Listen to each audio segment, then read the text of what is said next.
Pawan Kalyan present ఏపీకి deputy సీఎంగా తన బాధ్యతలు నెరవేరుస్తున్నాడు. పొలిటికల్ గా జనసేన అధిపతిగా ఇచ్చిన ప్రతి మాటని నెరవేర్చే పనిలో ఉన్నాడు. అంతవరకు బానే ఉంది. కానీ తను హీరోగా సగం చేసి ఆపిన కొంత పూర్తి చేసి బ్రేక్ వేసిన సినిమాల పరిస్థితి ఏంటి?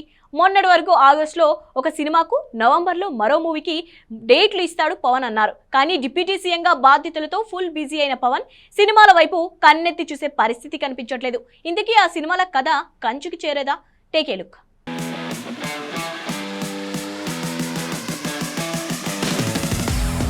పిఠాపురం ఎమ్మెల్యే తాలూకా అని చెప్పుకునే ఫ్యాన్స్ ఇప్పుడు ఏపీ డిప్యూటీ సీఎం తాలూకా అంటున్నారు. ఆ పిలుపుకు తగ్గట్టే పవన్ కళ్యాణ్ యాక్టివ్ గా తన బాధ్యతల మీద ఫోకస్ పెంచాడు. చాలా బిజీ అయ్యాడు. ఇదంతా చూసి ఫ్యాన్సే ఇంకెప్పుడు పెండింగ్ సినిమాల షూటింగ్ అని అడగలేకపోతున్నారు. బాధ్యత ముఖ్యమా, సినిమా ముఖ్యమా అన్న కోణంలో ప్రశ్నలు ఎదురవుతున్నాయి. అందుకే పవన్ తను సగం పూర్తి చేసిన హరిహర వీరమల్లు, 60% పూర్తి చేసిన ఓజీ పెండింగ్ షూటింగ్ సంగతి తేల్చలేకపోతున్నాడు. ఎంత డిప్యూటీ సీఎం అయినా చిన్న బ్రేక్ తీసుకుని పెండింగ్ సినిమాల షూటింగ్ పూర్తి చేయొచ్చు కదా. ఆ గ్యాప్ లో తన బాధ్యత మిగతా నాయకులు చూసుకోలేరా అన్న ఫ్రస్ట్రేషన్ కొంతమంది ఫ్యాన్స్ లో కనిపిస్తోంది.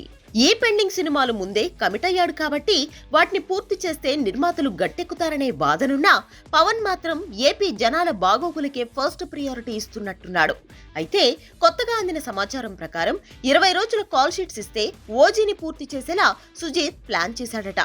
ఏఎం రత్నం కూడా తన కొడుకుతో హరిహర వీరమలని 25 రోజుల్లో షూటింగ్ పూర్తి చేసేలా రంగం సిద్ధం చేశాడట. పవన్ ఎప్పుడు గ్రీన్ సిగ్నల్ ఇచ్చినా ఈ 2 సినిమాలు పూర్తవడానికి నెలన్నర టైం చాలని తెలుస్తోంది. ఇక ఉస్తాద్ భగత్ సింగ్ షూటింగ్ ని 55 రోజుల్లో పూర్తి చేసేందుకు హరీష్ శంకర్ ఆల్వేస్ రెడీ. కాకపోతే వీటన్నింటికి పవన్ 100 రోజుల కాల్ షీట్స్ ఇవ్వాలి. అందులో సగమే కష్టమంటే సెంచరీ కావాలంటున్నారు దర్శక నిర్మాతలు.